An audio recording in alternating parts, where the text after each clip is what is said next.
Bismillahirrahmanirrahim. Assalamualaikum warahmatullahi wabarakatuh. Nama saya Salma Siti Khairul Jamilah dengan nomor induk mahasiswa 121801019. Saya akan memaparkan sedikit materi tentang metode-metode sosiologi. Metode sosiologi terbagi menjadi 5 metode. Yang pertama adalah kualitatif, yang kedua kuantitatif, yang ketiga ada induktif, yang keempat deduktif, dan yang terakhir adalah empiris. Mari kita bahas satu persatu. Nah, yang pertama ada metode kualitatif. Metode kualitatif mengutamakan bahan yang sukar dapat diukur dengan angka-angka atau dengan ukuran-ukuran lain yang bersifat eksak. Walaupun bahan-bahan tersebut terdapat dengan nyata di dalam masyarakat. Atau lebih mudahnya adalah pengumpulan dan pengolahan data secara deskriptif atau naratif dan tidak bisa digambarkan dengan menggunakan numerik atau angka.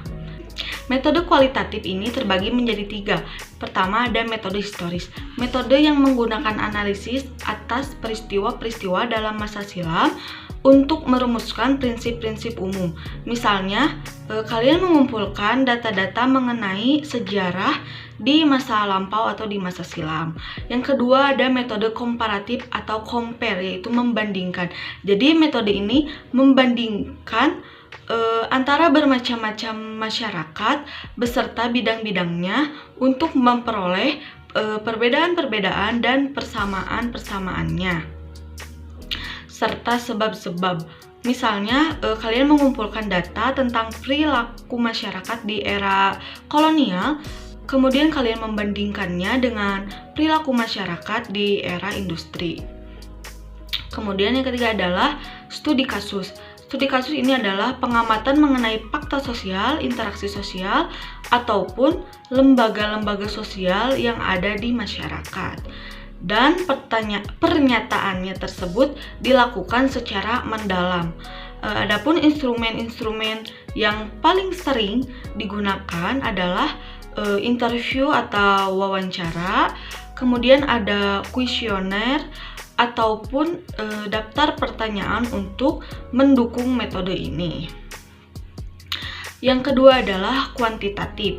Kuantitatif mengutamakan bahan-bahan keterangan dengan angka-angka sehingga gejala-gejala yang diteliti dapat diukur dengan menggunakan skala-skala indeks tabel dan formula-formula yang semuanya mempergunakan ilmu matematika atau ilmu pasti.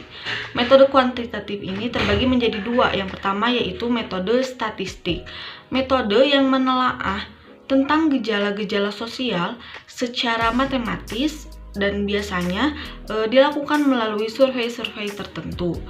Jadi ada pengukuran atau data statistik yang akan muncul dari hasil survei tersebut, hasil survei yang telah dilakukan. Yang kedua adalah metode sosiometri. Metode ini dilakukan berdasarkan pola hubungan manusia, jejaring sosial antara manusia, relasinya antara individu dengan kelompok.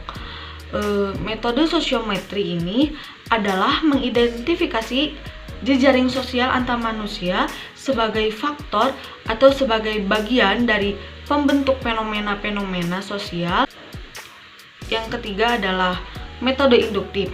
Metode induktif adalah pencarian data, kemudian mengolahnya dan menganalisisnya lalu dirangkai sedemikian rupa hingga akhirnya tercapai sebuah kesimpulan dan menjadi teori. Yang keempat adalah metode deduktif. Metode ini sudah memiliki teori-teori sebelumnya dan teori-teori tersebut menjadi pemandu proses kita dalam mencari dan mengolah data yang akan kita temukan di kemudian hari. Misalnya kalian sudah memiliki teori dari penelitian sebelumnya.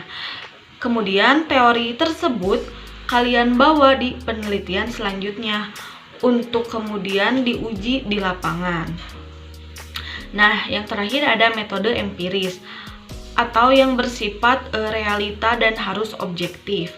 Metode yang menyandarkan diri pada keadaan-keadaan yang dengan nyata terdapat dalam masyarakat dan mengutamakan pemikiran dengan logika dan pikiran sehat untuk mencapai pengertian dan masalah-masalah kemasyarakatan. Metode ini diwujudkan dengan research atau penelitian, yaitu cara mempelajari suatu masalah secara sistematis dan intensif untuk mendapatkan pengetahuan yang lebih banyak mengenai masalah tersebut. Mungkin cukup sekian materi yang bisa saya paparkan. Kurang lebihnya mohon dimaafkan. Terima kasih. Wassalamualaikum warahmatullahi wabarakatuh.